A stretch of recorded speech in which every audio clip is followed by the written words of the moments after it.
اعوذ باللہ من الشیطان الرجیم بسم اللہ الرحمن الرحیم۔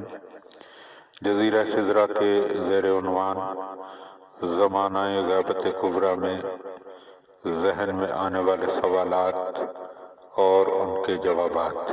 سوال: زمانہ غیبت میں کس طرح ممکن ہے کہ انسان امام زمانہ علیہ السلام کے حضور مشرف ہو؟ جواب: حضرت بقیت اللہ کے حضور اقدس میں تشرف کچھ ایسا مسئلہ نہیں کہ انسان ریاضت، دعاؤں اور سال ہر سال کی عبادت کے ذریعے ان تک رسائی حاصل کر سکے، کیونکہ امام معصوم نعوذ باللہ نہ تسخیر ہو سکتے ہیں اور نہ اس کے انتظار میں ہیں کہ ہم ریاضت کریں اور پھر وہ اپنے آپ کو ہمیں دکھائیں۔ بلا شبہ اگر ہم حضور کو پہچانیں اور ان کے اعمال، افکار، معارف کو اپنی تربیت کا میزان بنائیں، آہستہ آہستہ اس مقام اقدس تک ایک روحانی انداز پیدا کر لیں، ان کی محبت اور ان سے عشق کو اپنے دل میں جگہ دیں۔ علاوہ ازیں چونکہ پیغمبر اکرم صلی اللہ علیہ وآلہ وسلم نے آپ کو زمانہ غیبت میں ابر کے پیچھے سورج سے تشبیہ دی ہے، جس کی ایک وجہ یہ ہے کہ اگر آپ کا جسم اقدس دکھائی نہیں دیتا تو کیا ہوا؟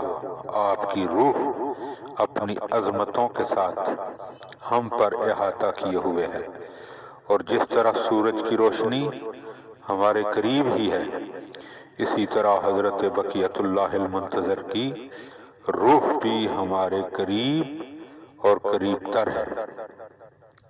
مطلب یہ ہے کہ ہزارہا افراد آپ سے متوسل ہوتے ہیں، سلام عرض کرتے ہیں، حاجت چاہتے ہیں۔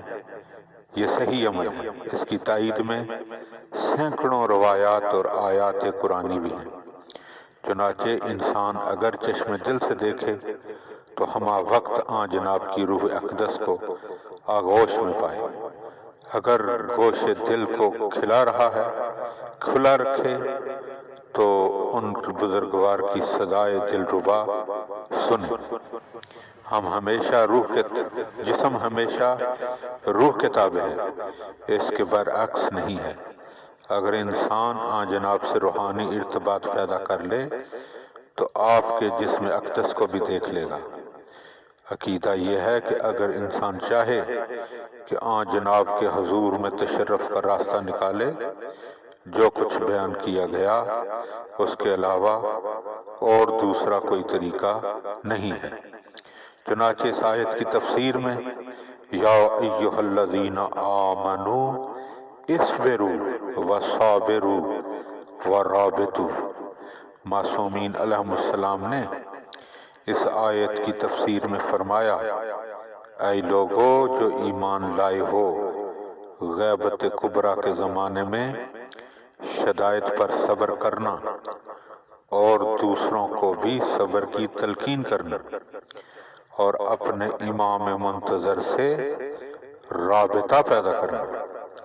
اس سے مقصود یقیناً روحانی رابطہ ہے جو انشاءاللہ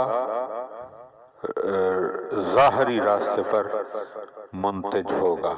اللہم صلی علی محمد و آل محمد۔